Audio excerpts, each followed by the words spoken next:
G'day guys, and welcome back to the channel. In today's video, I'm going to be doing my complete review of the Skytrak Plus launch monitor. Is it worth the money?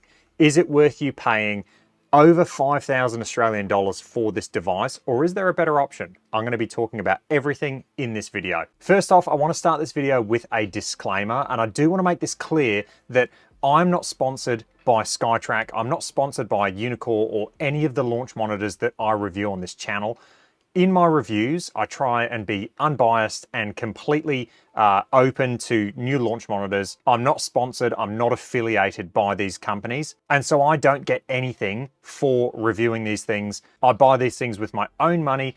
I purchased the subscriptions to the Skytrak with my own money, and so therefore I can speak freely about these devices. But this is my opinion at the end of the day, and this is my experience in my simulator room. Other people may have different experiences in their sim room with all of these devices. This is just my experience using them. I will caveat that by saying, if you're going to watch a review for any of these devices, whether it be the Skytrak Plus, the Unicore iMini, the Trackman IO, the Foresight, anything like that, if you're going to watch a review on those, just be aware that there are a lot of YouTubers out there who are affiliated with the brands. They get paid to make the videos, and so it's effectively a sponsored advertisement for the company. So just be aware of that. First off, let's talk about the hardware of this device. So taking it out of the box straight away, feeling it, looking at it, it just feels and it kind of looks like a cheaper plastic. Comparing it to my iMini, when I unboxed my iMini, as soon as you feel that, as soon as you hold it, it just feels like a really solid quality device, where the Skytrak Plus, it just doesn't have that same feel. It's like unboxing, say, an iPhone versus unboxing, a cheap Android phone. It just doesn't have the same experience. That's not the end of the world though. That's just the hardware or how it looks on the outside. When we go a bit deeper, talking about hardware, so let's talk about the internals now. So this thing is a photometric based launch monitor. So it uses cameras to capture ball data. It also has a radar in there that it uses to capture club data. So it's using both radar and photometric cameras to capture club data and ball data, which I think is fantastic. I do think there are some advantages to radar and there are some advantages to cameras in certain situations. I think radar is quite good at capturing things like club speed and ball speed. But when it comes to VLA, HLA, I do like cameras, especially in an indoor environment. So I think combining the two is actually quite good. It also comes with a laser. So it comes with a laser because this thing has a very, very narrow capture window when you're hitting. It's one of the biggest cons about this unit that I'll get onto later in this video. But it does come with a laser, and it also comes with so it's a dual laser. You can see the two lasers there. And what this does is it allows you to go into an alignment mode. So it'll send out two laser dots, and you can either use a laser or eyeball it or use something to actually line it up with the center of your screen. Now, this is not the best execution, I'm going to say, because it still relies on you then moving the device to actually get it to line up correctly. It's not the best execution I've seen, but at least it has some sort of alignment mode.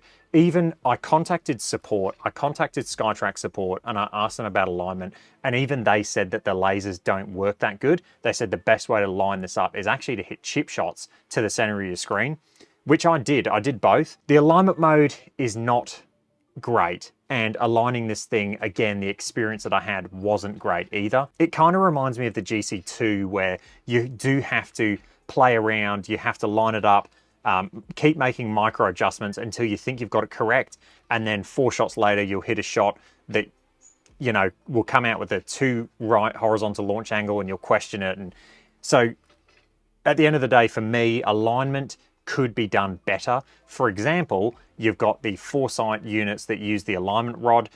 You've got the iMini, which uses 2 balls, and then you don't have to touch the unit at all. It will use the software to actually make the adjustment, and it'll be aligned to those 2 golf balls. So there are better ways of doing it. There are better ways of executing alignment. For me, the alignment isn't perfect on this unit. Okay, so that's hardware. Let's go to actually lining this thing up now and setting it up. So the actual software is pretty good. The Skytrak, you've got 5.0 on the PC now. You've also got the iPad version. Setting it up, connecting it, I have to be completely honest. I went through Facebook and I joined the Skytrak pages. There are so many people talking about connection issues and issues with connection, just like the Rapsodo. And funnily enough, Rapsodo powers the Skytrak. So there was connection issues on the Facebook page. I have to be completely honest though. I set this thing up in a direct connect to my iPad and I had 0 disconnects. I set this thing up in network mode and connected it to my laptop. I had 0 disconnects. The whole time I've had this thing, I have not had a single disconnect. So for me and my experience in my environment, the disconnect, or the connection I should say, is fantastic. It was really solid. I've already touched on the actual setup of the device. You've got to make sure it's perfectly level compared to where you're hitting from. So it's got to be the exact same height as your hitting mat.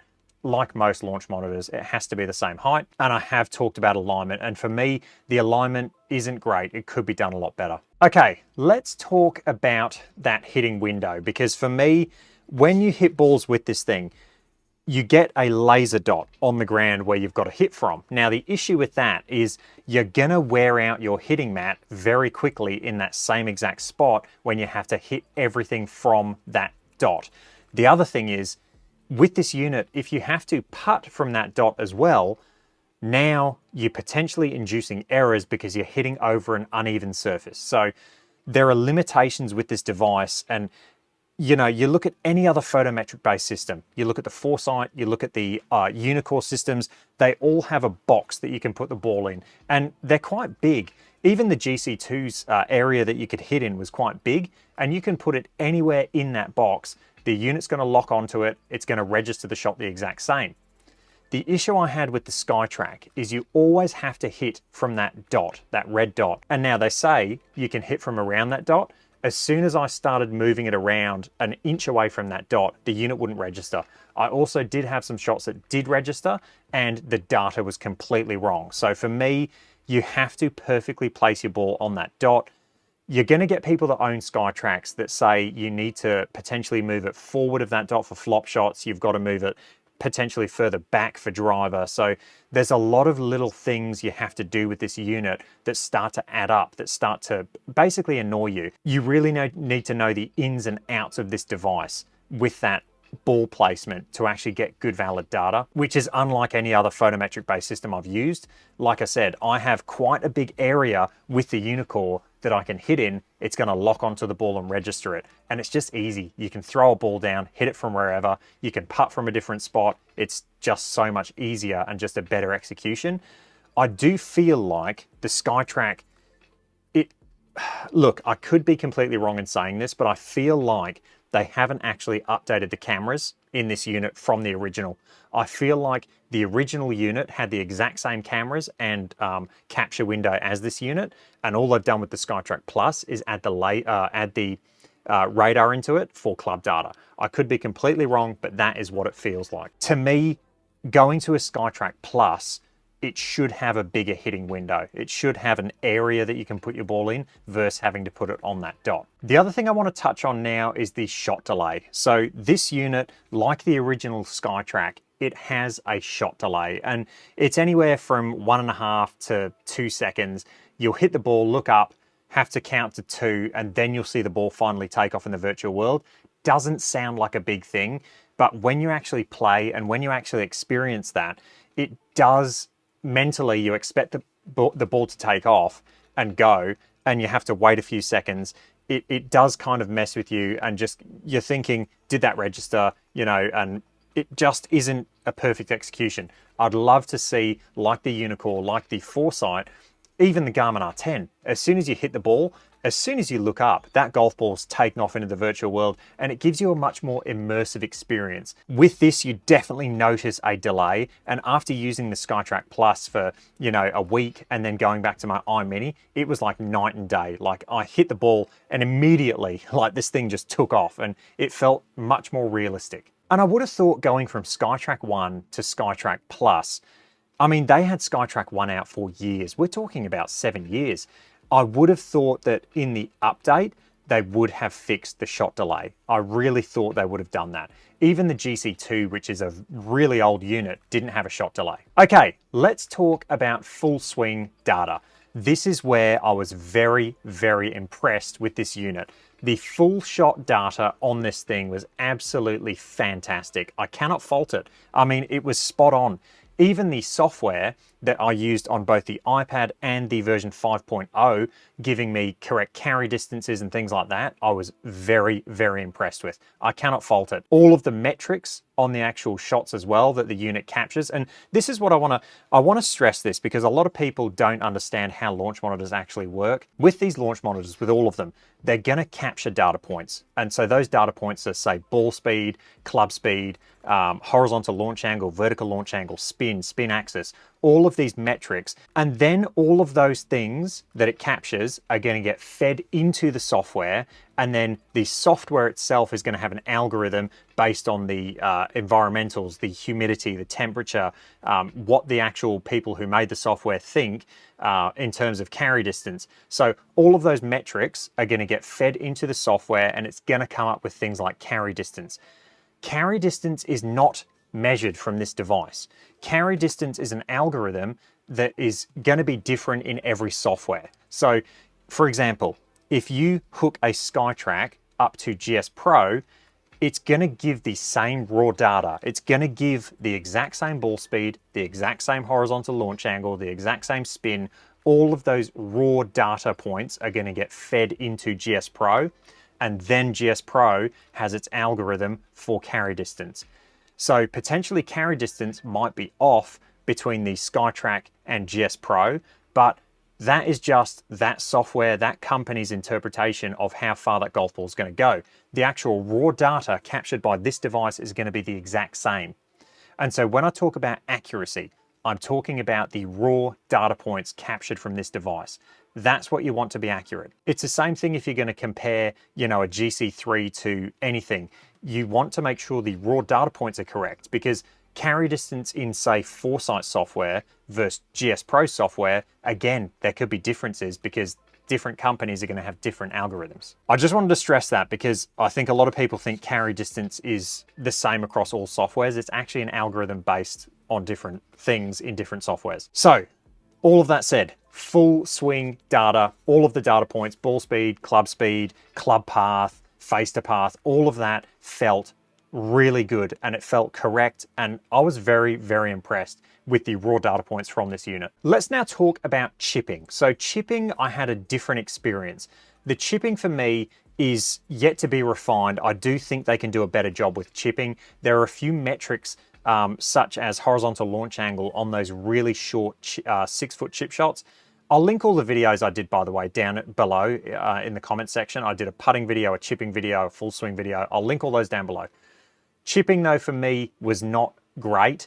I think anything really close to the green, I felt like horizontal launch angle, everything was coming out right. Bump and runs, I noticed that the spin was incorrect a few times, and then flop shots weren't a great experience. I was getting the ball, if I did a really high flop shot, it wouldn't capture the shot at all. I've had people say you need to move the ball forward of the red dot for it to capture.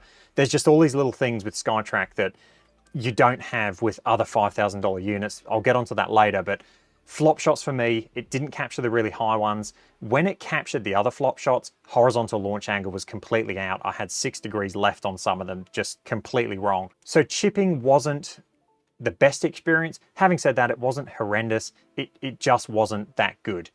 There were definitely some obvious errors there. Where this unit really let me down, where I just did not get on with this unit, was putting. The putting for me with the Skytrak Plus is just not good. It is not good. And if I was going to pay this money for a launch monitor and I wanted to play simulated golf, I couldn't use putting. It would frustrate me, and it would just honestly be useless. So I would not buy this launch monitor if I was going to use this in a simulator environment like this. There's just other options. There's other options that are far better. I'll link my putting video down below. It was not good. I was getting wild horizontal launch angle numbers.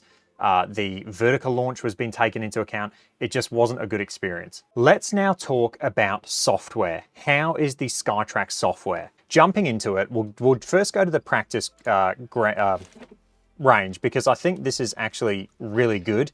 And the reason I think it's good is because it has a lot of things in there that's going to help first time users, or, you know, amateur golfers who don't understand a lot about their launch monitor. There's a lot of people who buy launch monitors that have no idea how these things work. What I love about this range, and what I think is absolutely fantastic, is if you don't understand what something is, you simply click on the metric. It pops up straight away with someone explaining what the metric is, what it does, how it works. So I think this is absolutely fantastic. And it's really quick. You can just click on it, it'll pop up, the video will start straight away. It is absolutely fantastic. This is something where I can see this really helping people. And this kind of ties into the full swing. So I think this launch monitor, if you wanted to get this to improve just your full swing, I think it's absolutely great. Where it's not good for me is used as an actual simulation device. And what I mean by that is using it in an environment like this, trying to play simulated golf. I don't think it's good because the putting is really not good and the chip shots are, you know, touch and go as well. But the actual software where it just pops up and tells you what different metrics are, I think that's fantastic. I'd love to see more companies do that. Having said that, you could just Google these and it would tell you that, but I do think the software execution of having those videos there is really, really nice. Okay, let's jump into the course play. And the reason I have GS Pro going in the background is because I want to do a live comparison. I want to show you guys exactly what, you know, it looks like compared between the two softwares. We'll open Quail Hollow. We'll go play now.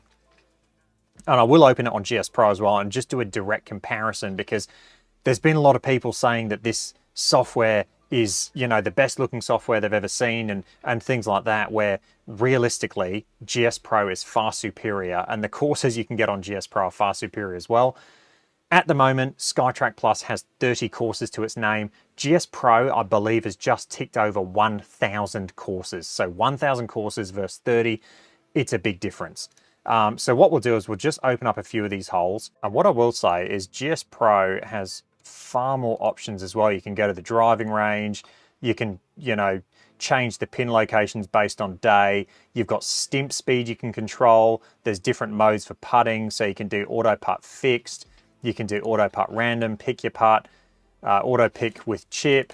You've got all your gimme ranges that you can pick. So there's far more options.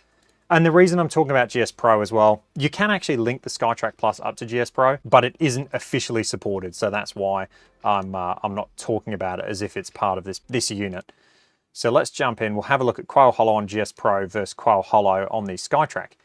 This is the Skytrak version. And as you can see, it actually looks quite nice. It doesn't look bad at all. We'll do a flyover. It's not a bad looking software. It just looks very saturated. It looks, I'm not going to say unrealistic, but it kind of looks cartoony.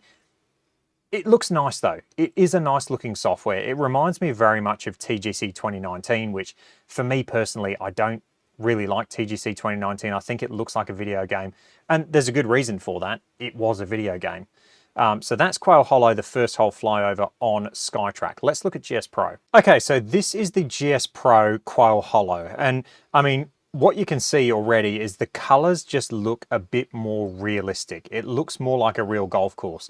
You do also get a lot more options in the lighting. So for instance, we're standing on the tee, it's 8:50 in the morning.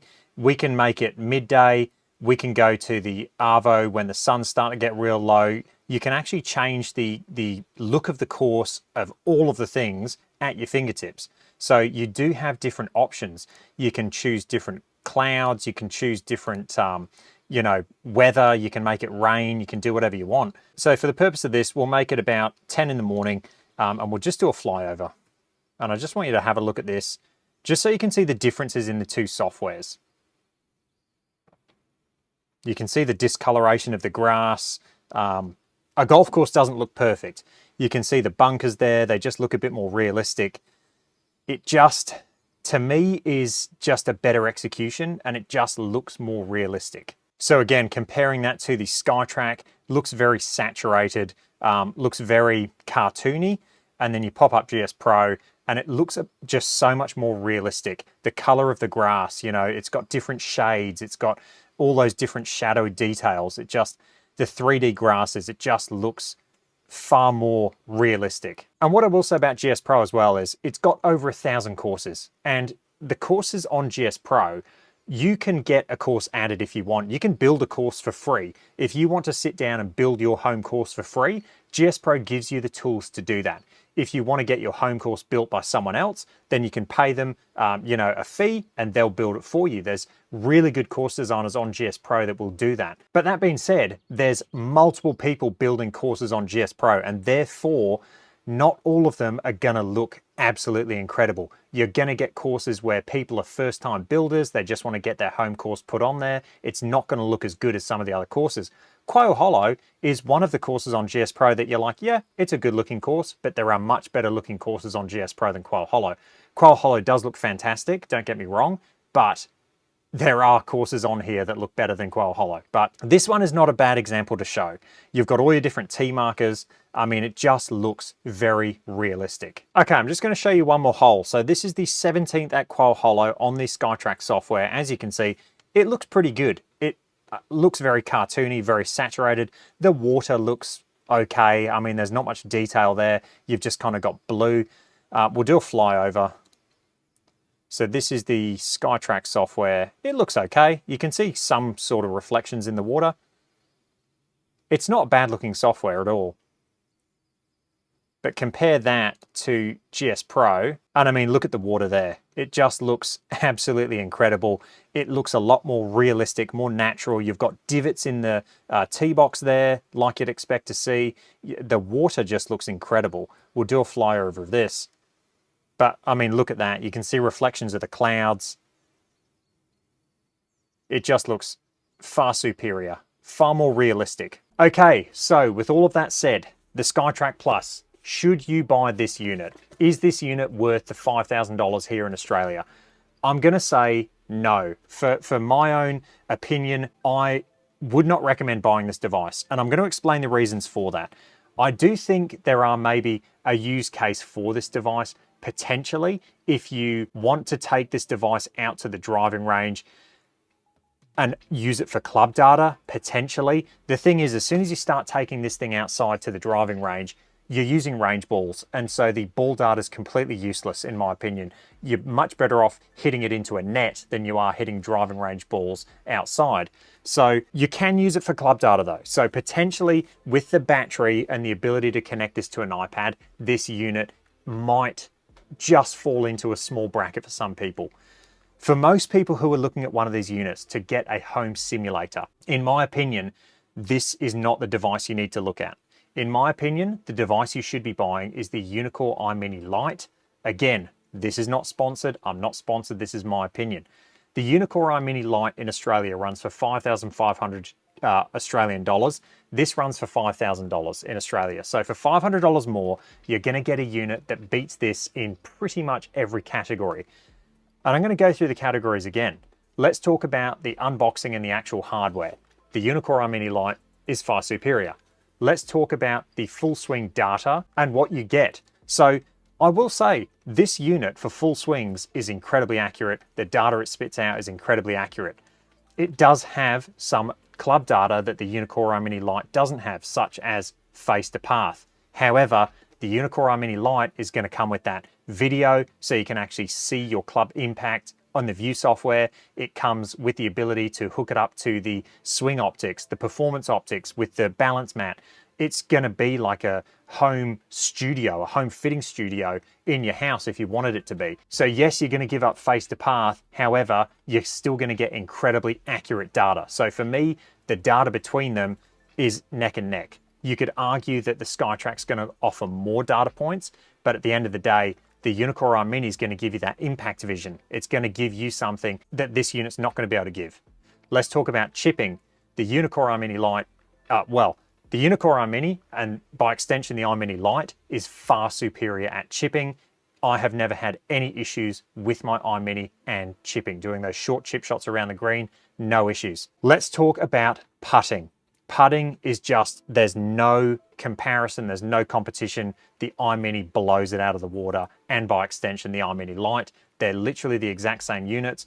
The only difference with the iMini and the iMini Lite is they took the battery out of it, they've removed the screen, and you need to hook it up to a PC. So in a home sim environment, it is going to be far superior than this Skytrak unit. The other thing is the hitting area.